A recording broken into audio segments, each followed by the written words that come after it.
Alhamdulillah Rabbil Alamin.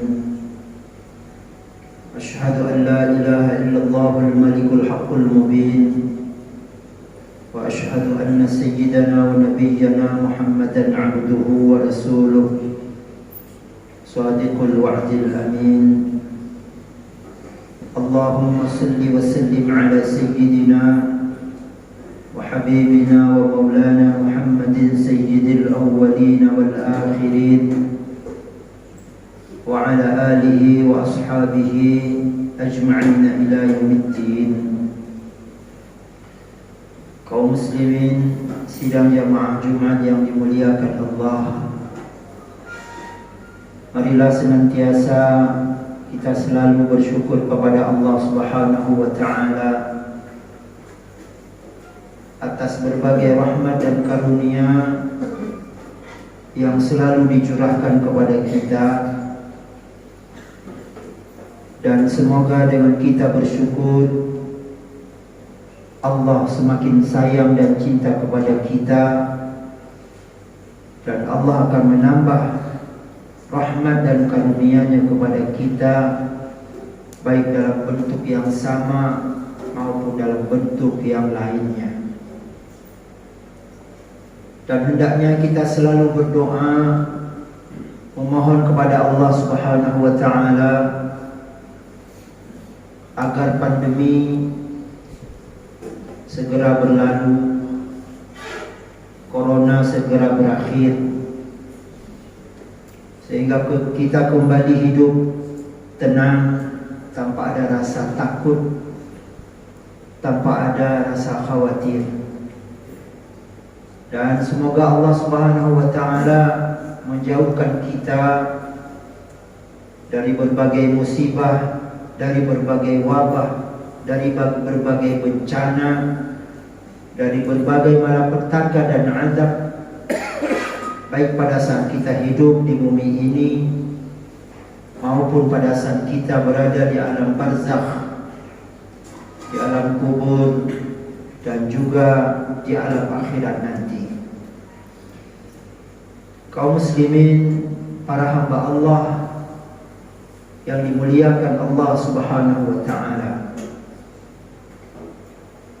bahwa hidup kita manusia di dunia ini tidaklah selama-lamanya. Kita akan berakhir, semuanya akan berakhir. Kalau saatnya telah tiba, siap tidak siap, rela tidak rela, kita pasti akan meninggalkan dunia ini. Dan yang perlu kita ingat bahwa kematian tidak mengenal status. Kematian tidak memandang usia. Kematian tidak mesti ketika kita sudah tua. Ada yang baru lahir, bahkan ada yang sebelum lahir. Ketika masih di rahim ibu, dia telah berpulang ke rahmatullah. Ada yang lahir sebentar saja, bernafas, menghirup udara di bumi ini, meninggal. Ada yang usianya sekian bulan, sekian tahun, sekian puluh tahun, yang itu merupakan rahasia Allah. Hari ini alhamdulillah kita masih hidup. Tapi apakah jaminan, ada jaminan kita akan hidup sampai sore nanti? Atau bahkan ada jaminan kita pulang dari masjid ini kita masih hidup, masih bisa bertemu dengan istri, bertemu dengan anak-anak, bertemu dengan saudara-saudara? Tidak ada jaminan. Lalu yang menjadi tanda tanya besar, apakah kematian itu untuk menyelesaikan semua masalah? Atau apakah dengan kematian, dengan mati semua masalah selesai? Tidak, saudara-saudaraku sekalian, tidak.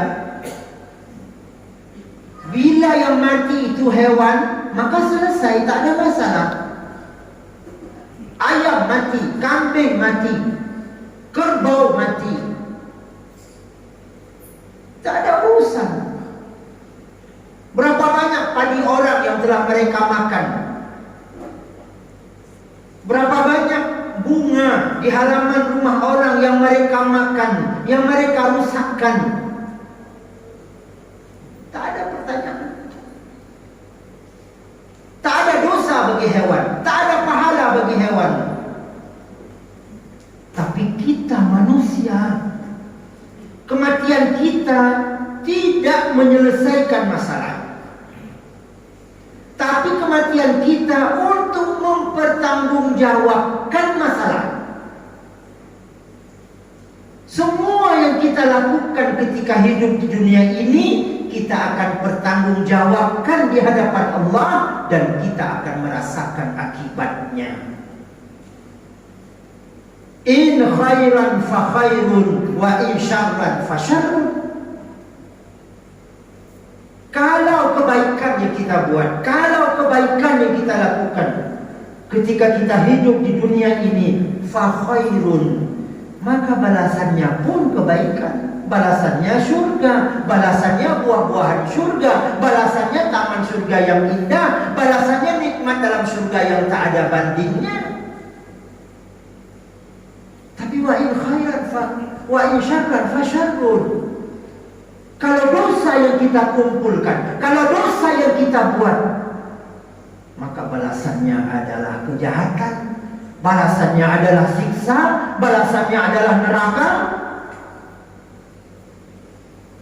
Seperti apa bayangan neraka itu? Dalam sebuah hadis qudsi, Allah Subhanahu wa taala ceritakan kepada kita, berikan bayangan kepada kita. Dan mudah-mudahan ini menjadi pengingat bagi saya dan bagi kita semua. Ketika ada seorang hamba disiksa dengan siksaan yang paling ringan, dengan siksaan yang paling rendah, sehingga tak ada siksaan di bawah itu, tak ada siksaan yang lebih ringan dari itu. Ini ceritanya siksaan yang paling rendah, siksaan yang paling ringan. Ketika dia mulai merasakan azab, Allah bertanya, andaikan engkau punya dunia beserta isinya, andaikan engkau punya emas, andaikan engkau punya uang yang banyak, andaikan engkau punya harta yang banyak, sampai bumi beserta isinya milikmu, maukah engkau tukar? Maukah engkau pakai hartamu itu untuk menebus siksamu yang sekarang? Engkau punya dunia, berikan dunia itu untuk orang. Engkau punya uang, berikan semua uangmu untuk orang, dan kau tak akan disiksa lagi. Barter. Tebus siksaanmu dengan dunia beserta isinya. Engkau mau? Dengan cepat dia jawab, mau ya Allah, mau. Andaikan aku punya dunia beserta isinya, ambillah, asalkan aku tidak disiksa lagi. Coba kita bayangkan bagaimana perihnya. Siksa yang paling ringan seperti itu. Sehingga seseorang yang punya dunia ini beserta isinya, dia mau serahkan ke orang lain asalkan dia tidak disiksa. Bayangkan kalau siksaan yang berat. Maka saudara-saudaraku sekalian, Allah masih berikan kita kesempatan hidup. Jangan buat dosa, jangan tambah dosa, hiduplah yang bersih. Jangan buat dosa dengan Allah, apalagi dosa dengan manusia yang jauh lebih berat taubatnya dibandingkan dosa dengan Allah Subhanahu wa ta'ala. Dosa dengan Allah, bertahun-tahun kita buat dosa, bertahun-tahun kita langgar larangannya, kita insaf, kita istighfar, kita mohon ampun. Allah terima taubat kita, selesai. Tapi dosa dengan manusia tidak akan, saudara-saudaraku sekalian. Hari ini kita yang masih aktif, Yang sudah pensiun perlu renung-renung. Ketika masuk kantor, ketika masuk kerja, tidak tepat waktu. Masuk kantor telat, pulang cepat. Digaji dari jam 8 sampai jam 2. Dia masuk jam 9 sampai jam 1. 2 jam dia tidak bekerja.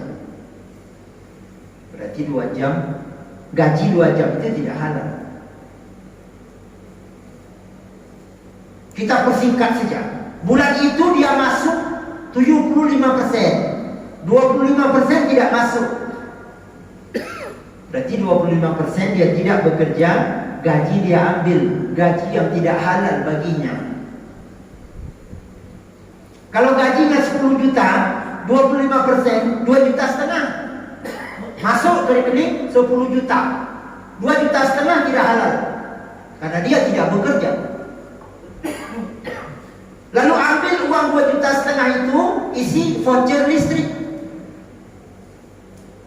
Beli 1 juta. 1,5 juta. Pencet, masuk arus. Berarti arus yang masuk karena uang dari uang haram, arus yang masuk arus yang haram. Hari ini hari Jumat, mandi di rumah. Mandi itu dengan air yang dipompa dengan mesin pompa air dari arus yang tadi haram. Berarti air yang masuk dalam bak kamar mandinya atau dalam bak penampungan di atas, air haram. Mandilah dengan air yang haram. Berwudu dengan air yang haram. Masak di rumah pakai air haram. Minum di rumah pakai air haram. Pakaiannya disucikan dengan air yang haram. Lahir dan batin sudah penuh dengan haram. Fa'anna yustajabulah. Bagaimana Allah menerimanya? Saudara-saudaraku sekalian, kita tidak akan bisa lepas dari pengadilan Allah Subhanahu wa taala. Pengadilan di dunia ini, kalau ada oknum hakim yang nakal, ada orang-orang tertentu yang bisa lepas. Seharusnya dia dipenjara 20 tahun, kasih 1 miliar. Ini ceritanya hakim nakal. Terima, selesai. Vonis 20 tahun menjadi 2 hari. Dengan uang 1 miliar. Cari pengacara yang bagus. Ada oknum pengacara yang bagus. Dia asal dapat uang, dia akan bela klaimnya mati-matian. Dia bela, cari pasal ini, cari pasal itu. Oke, dia padahal bersalah, tapi karena pengacaranya bagus, bayar 1 miliar menjadi tidak bersalah. Masih ada kemungkinan seperti itu. Tapi di akhirat siapa yang mau kita sogok, saudara-saudaraku? Malaikat mau kita sogok? Apa malaikat butuh uang? Allah mau kita sogok? Surah Al-Zalzalah ayat 7 sampai 8 Allah ingatkan kita. A'udzu billahi minasyaitonir rajim. Bismillahirrahmanirrahim. فَمَنْ يَعْمَلْ مِثْقَالَ ذَرَّةٍ خَيْرًا يَرَهُ وَمَنْ يَعْمَلْ مِثْقَالَ ذَرَّةٍ شَرًّا يَرَهُ. Titik. Orang-orang yang ketika hidup di dunia ini, para hamba Allah yang ketika hidup di dunia ini berbuat amal kebaikan walau sedikit, ya dia akan menikmati hasilnya di akhirat. Dia akan dapat imbalannya di akhirat. Wa man ya'mal mithqala dzarratin syarran. Dan begitu pula sebaliknya, orang-orang yang ketika hidup di dunia ini melakukan kejahatan, melakukan dosa, walaupun itu secuil, ya dia akan menikmati hasilnya, dia akan mendapatkan balasannya.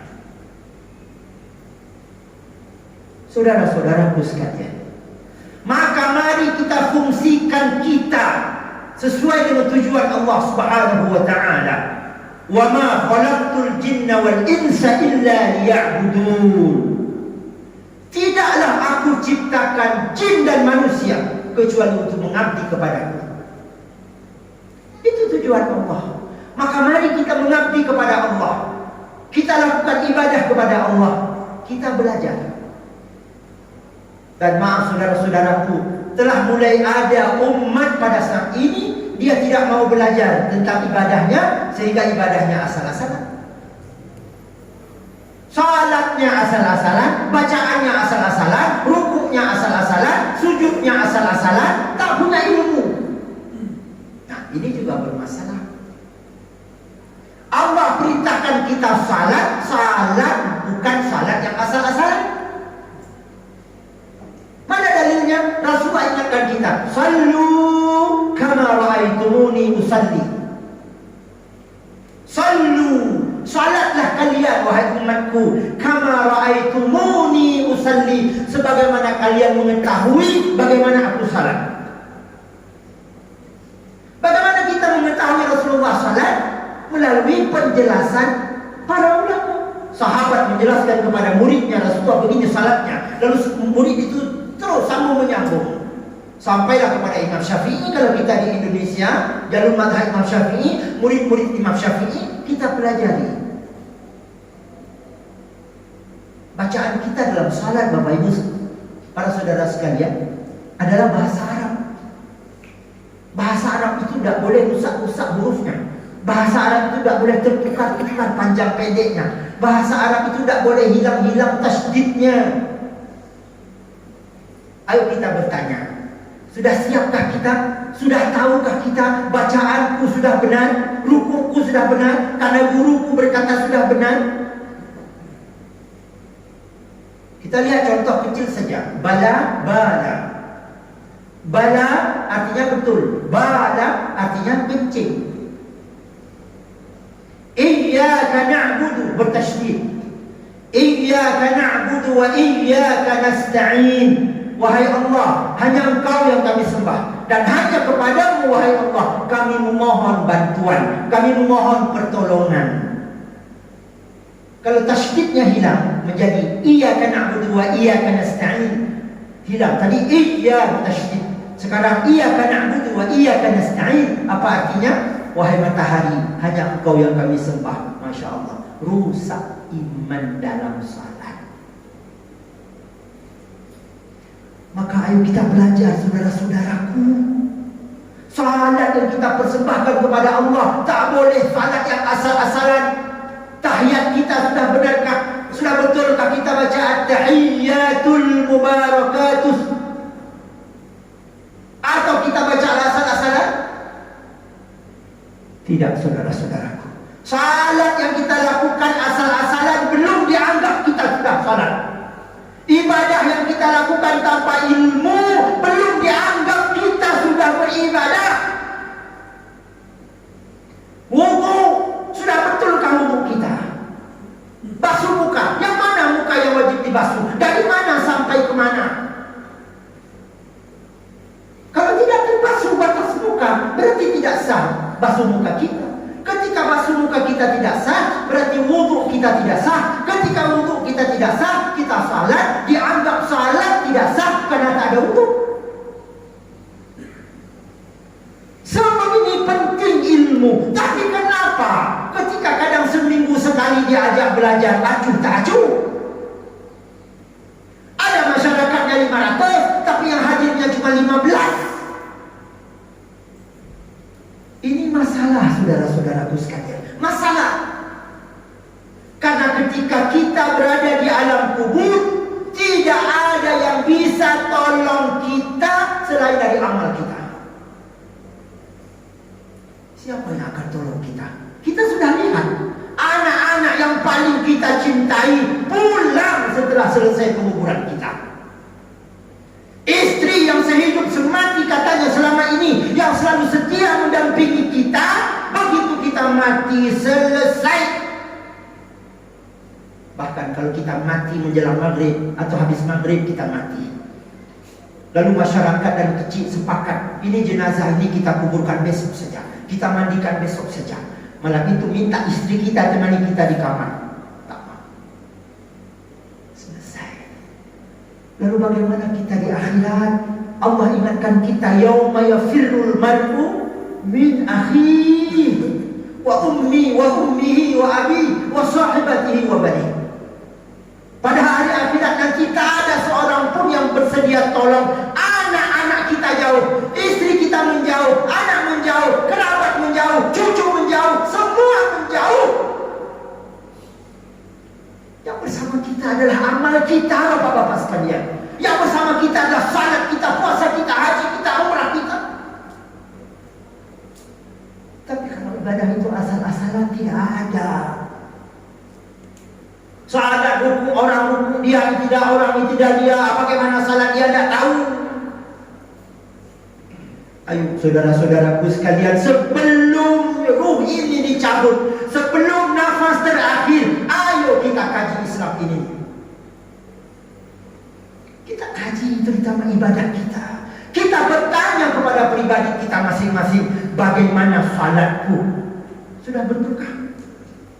Sudah sahkah? Sudah bereskah? Kalau sesekali diminta menjadi imam, ini bagaimana kondisi salatku? Bisa enggak aku menjadi imam? Sudah pahamkah aku tentang seluk-beluk salat itu? Sebab maaf saya sambung setengah menit lagi, lebih kurang insyaAllah. Ada satu pertanyaan ke saya yang bagi saya begitu menggeliti. Ustaz, ada kejadian di masjid kami Ustaz, salat asar beberapa hari yang lalu. Ini pertanyaan ke saya. Imamnya silap Ustaz.